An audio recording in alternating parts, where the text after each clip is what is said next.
Bengal safe Murshidabad জেলায় ফার্নিচারের জগতে এক পরিচিত ও প্রতিষ্ঠিত নাম। Bengal safe ৫৭ বিবিসেন road, Baharampur, Murshidabad. আগেরবার দিদি হুইল চেয়ারে ভোট করেছিলেন, এবার দিদি উকিল সেজে ভোট করবেন।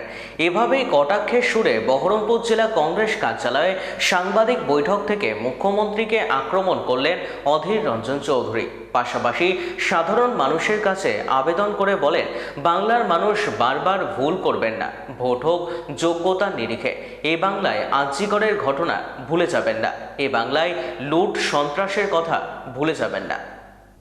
হুইল চেয়ারে চেপে ভোট করেছিল, এবার দিদি সম্ভবত উকিলের ড্রেস পরে ভোট করবে। ওই যে সুপ্রিম কোর্টে গেছিলেন উকিলের ড্রেস পরে, আমার ধারণা এবার উকিলের ড্রেস পরে দিদি ভোট করবে। সেগুলো ভোটের নানা রকম তালিকা। ভোট আসার আগেই বেকার ভাতা চালু হয়ে যায়, ভোট আসার আগেই মিড ডে মিলে খাওয়া দাওয়া চালু হয়ে যায়, ভোট আসার আগেই তৃণমূলের কর্মী থেকে কে কত পেটি মদের বোতল লাগবে তার তালিকা তৈরি হয়ে যায়। ব্যাস, তৈরি হয়ে গেল। হচ্ছে এগুলো।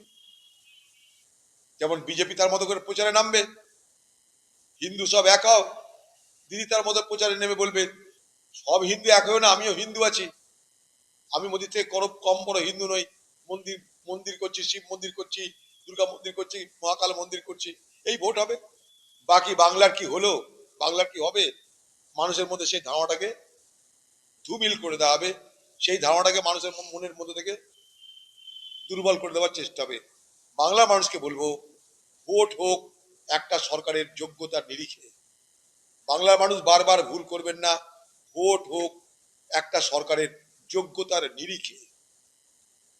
এ বাংলায় আরজিকর ভুলে যাবেন না, এ বাংলায় শিক্ষকদের উপরে জুলুম ভুলে যাবেন না, এ বাংলায় লুট সন্ত্রাসের কথা ভুলে যাবেন না, এ বাংলায় ধর্ষণের কথা ভুলে যাবেন না।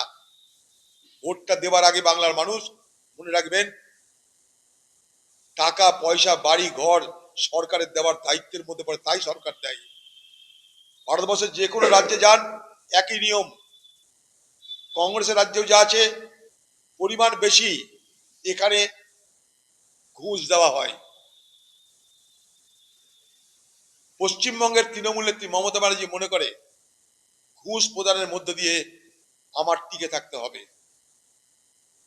তাই পশ্চিমবঙ্গ নামক রাজ্যটা দেউলিয়া হয়ে যায়, ছাই ফেলতে ভাঙাগুলো অবস্থা। কিন্তু ভোট বড় বলায়, তাই ঘুষ দিয়ে ভোট ম্যানেজ করো। এর আগেও কিন্তু যুবশ্রী চালু হয়েছিল বাংলায়, সেই যুবশ্রীর ভবিষ্যৎকেও জানি না আমরা। পশ্চিমবঙ্গের মুখ্যমন্ত্রীকে বলতে চাই, যুবশ্রী প্রকল্পে আপনার সরকারের এত বছরের নেতৃত্বে তার পারফরমেন্স কি? 2013 সালে যুবশ্রী চালু করেছিলেন, আজকে 2026 সাল, গত 13 বছরে এই যুবশ্রী প্রকল্পে যেটা আপনি চালু করেছিলেন, কত লক্ষ বেকার যুবক পয়সা পেয়েছে, টাকা পেয়েছে, আর কোন কোন বছরে কত টাকা পেয়েছে তার শ্বেতপত্র প্রকাশ করা হোক। আগে যুবশ্রী প্রকল্পে যেটা আপনি চালু করেছিলেন, সেই যুবশ্রী প্রকল্পের শ্বেতপত্র প্রকাশ করা হোক। আপনি জানেন, একবার চালাকি করেছি, বারবার চালাকি করা যাবে না, তাই নাম বদল করে দাও। যুবশ্রী ছিল যুবসাথী করে দাও, নাম বদল, কাম বদলে কিছু নাই। সেদিনও ভোটের ধান্দা, আজও ভোটের ধান্দা। 2013 সালে চালু হওয়া যুবশ্রী প্রায় বন্ধ হওয়ার মুখে, টাকা পয়সা নাই। লক্ষ লক্ষ লোকের বেকার যুবকদের বলেছিল ভাতা দেবে। বাংলার বেকার যুবকরা দেখে নিন যে গত 13 বছরে পশ্চিমবঙ্গের তৃণমূল আপনাদের কত ভাতা দিয়েছে, ক টাকা ভাতা দিয়েছে, কজনকে দিয়েছে, শ্বেতপত্র প্রকাশ করুক বাংলার মুখ্যমন্ত্রী। যখন যুবশ্রী প্রকল্প বাংলার বেকার যুবকরা ভুলে যাচ্ছে, জানে এখানে কিছু নেই, যুবসাথী, নতুন উত্তেজনা, নতুন ঢপ, সেই নতুন উত্তেজনা তৈরি করে বাজার গরম করে ভোটের বাজার পার করা, ভোট পর্যন্ত পার করা।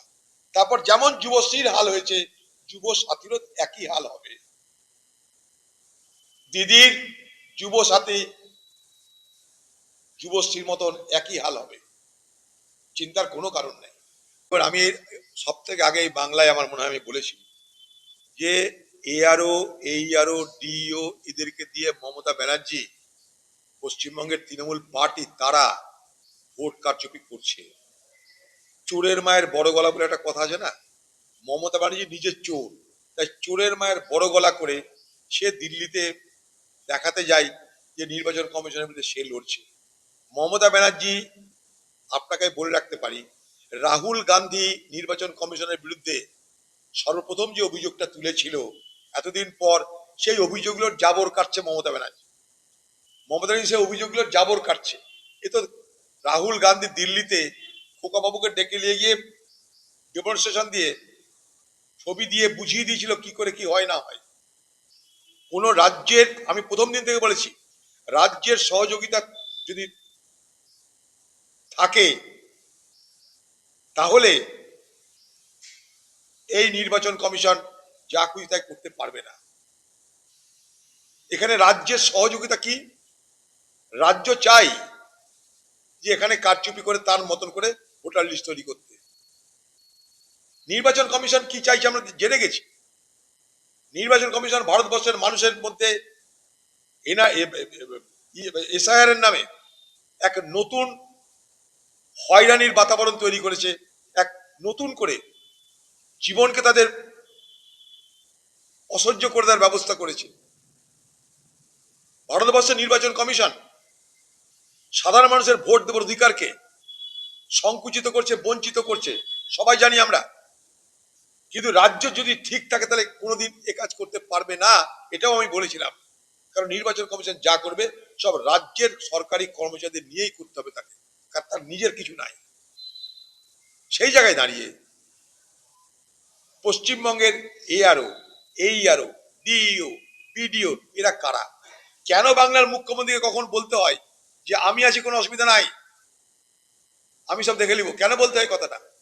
অফিসারদেরকে, যারা ভোটের কাজ করছে, যারা নির্বাচন কমিশনের আওতায় কাজ করছে, তাদেরকে ডেকে নিয়ে মুখ্যমন্ত্রীকে কেন বলতে হয় যে এখন যারা বিপদে পড়বেন, এখন যারা ঠিক মতো চলবেন, পরে তাদের আমি দেখব। এখন যদি কেউ ডিমোশন করে পরে আমি প্রমোশন করব, তার মানেটা কি? তুমি চুরি করো, তোমাকে আমি পুরস্কৃত করব, এটাই তো মানে দাঁড়ায়।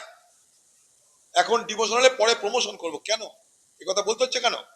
তার মানে তুমি চুরি করো, লুট করো, আমি যা বলছি কারচুপি করো, পরে তোমাদের আমি পুরস্কৃত করে দেবো, চোর শ্রী করে দেবো আমি, কোনো চিন্তা নাই। এই তো গল্প চলছে বাংলায়। বেঙ্গল সেফ মুর্শিদাবাদ জেলায় ফার্নিচারের জগতে এক পরিচিত ও প্রতিষ্ঠিত নাম। Bengal safe 57 Bibhishan road, Baharampur, Murshidabad.